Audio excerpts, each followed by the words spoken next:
आगे बढ़ेंगे। एक और बड़ी खबर, बड़ी जानकारी आ रही है, वो आपको बता दें पंचकुला से बड़ी खबर। पंचकुला से इस बीच एक बड़ी खबर आ रही है। एक्शन मोड में नजर आए मंत्री कृष्णलाल पवार।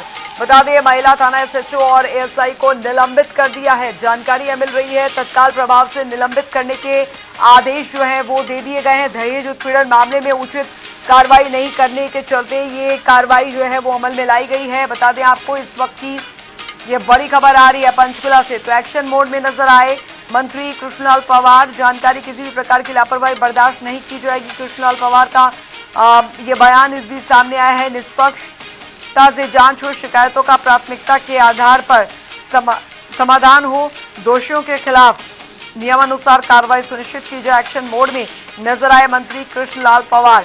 बता दें महिला थाना एसएचओ और एएसआई को निलंबित कर दिया गया है। तत्काल प्रभाव से निलंबित करने के आदेश दे दिए गए हैं। दहेज उत्पीड़न मामले में उचित कार्रवाई नहीं करने पर ये एक्शन लिया गया। जिला कष्ट निवारण समिति की बैठक में ये आदेश दे दिए गए।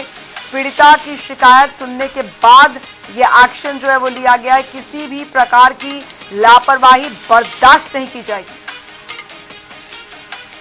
हाल में रही हूँ, स्टार्टिंग से ही मेरे सास ससुर ने मुझे दहेज के लिए प्रताड़ित किया और मुझे सिर्फ 2-3 घंटे हुए थे, वहीं पे उन्होंने कलेश शुरू कर दिया। अगले दिन की हमने कार्यक्रम भी कैंसिल किया।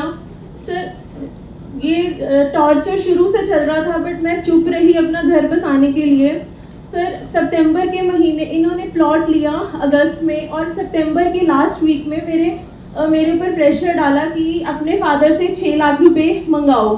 सर, मैं मजबूरी में अपने पापा को बोला और मेरे पापा से मेरे ससुर 6 लाख रुपए लेकर गए और सतपाल गुलाटी अंकल के सामने लेकर गए हैं। और सर, विदिन 15 डेज मेरे साथ मार पिटाई हुई है, उसका प्रूफ भी मैंने पुलिस को दिया है। और सर, 1.25 महीने के अंदर मुझे घर से निकाल दिया क्योंकि उनकी डिमांड्स पूरी नहीं हो रही थी। और सर, इसकी कंप्लेंट मैंने 30 अप्रैल को दी, जिसपे राजेश कुमारी ने इन्वेस्टिगेशन की। वो सर अनफेयर की है और उनसे मिली भगत करके सर सारे फैक्ट्स छुपाए गए हैं। मेरे सास ससुर का एफआईआर में नाम नहीं दर्ज किया, 6 लाख का कोई हवाला नहीं दिया और सर हमें धमकाया है कि अगर तुम मेरे पास आए तो मैं तुम्हारी एफआईआर कर दूंगी। मेरा मुद्दा है कि जिन कर्मचारियों ने, अधिकारियों ने नेग्लिजेंसी की है, एफआईआर गलत की है, मैं उनके अगेंस्ट कार्रवाई करवाना चाह रहा हूँ। राजेश कुमारी ने, मेरे ये सतपाल गुलाटी जी हैं, इनसे मैंने पैसे लिए, इनके सामने उसको दिए और इनको नोटिस जारी करती है राजेश कुमारी इंस्पेक्टर कि आपके खिलाफ मनीषा ने 30/4/2025 को कंप्लेंट दिया, आप तफ्तीश में शामिल हो, और इनको धमकाया गया सब। और मैंने जब उनको ये बात कही है कि राजेश कुमारी ने, भाई आपने ऐसा क्यों किया, अभी मेरे उसको क्यों आप वो कर रहे हो, कहते आप मुझे का कानून सिखाओगे कि मैं क्या लिखूं क्या नहीं है, मैं आपसे पूछ कर लिखूंगी। और जब भी हम उनके पास जाते रहे सर, तभी हमारे को प्रताड़ित करते रहे।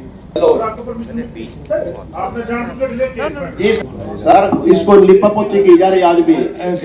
एसीपी साहब, दूसरी बात राजेश कुमारी ये इसको नोटिस दे रही है, मेरे पास नोटिस है, आप इसमें काउंसलिंग के अंदर शामिल हो, अन्यथा यदि आपने कोताही बरती तो आपके खिलाफ कार्रवाई की जाएगी। जी सर, ये मेरे गवाह भी मेरे हाथ में है। क्या एक गवाह के खिलाफ नोटिस में लिख सकती है इंस्पेक्टर? ये राजेश कुमारी, महिला सेल, सेक्टर 25 पंचकुला। उन्होंने सब बुलाने के लिए दिया है, लेकिन नीचे जो इसी धमकी भरी जो लैंग्वेज है उसमें सर ये ऐसा नहीं लिखना चाहिए था। नहीं लिखना चाहिए था, ये लिखा ना, धमकी भरी भाषा का प्रयोग नहीं किया जाना चाहिए था, लेकिन वो किया गया। तो सर इसीलिए मैं आपको तो सर सूरज को चिरा के दिखाने की आवश्यकता नहीं है सर, आपको तो ज्ञान सारी चीज का है। मैंने इसीलिए सर मैं इसमें वो छोड़ दूसरा ये तो दोषी है लूंगा।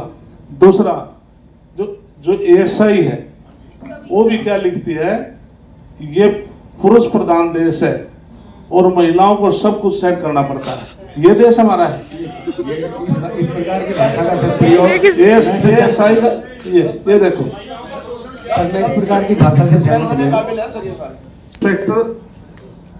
और ये मेरे हाथ में लिखा है। मामले में कोई मैं इंस्पेक्टर को भी ऐसा दोनों सस्पेंड करता हूं और एक कमेटी रिकमेंड कर दी, इंक्वायरी आपके पास रहेगी और इनका हेडक्वार्टर, इनको ज्ञानवर्धन की जरूरत है। बोंडसी रिकमेंड करता हूँ, उनको बोंडसी भेजा जाए दोनों को।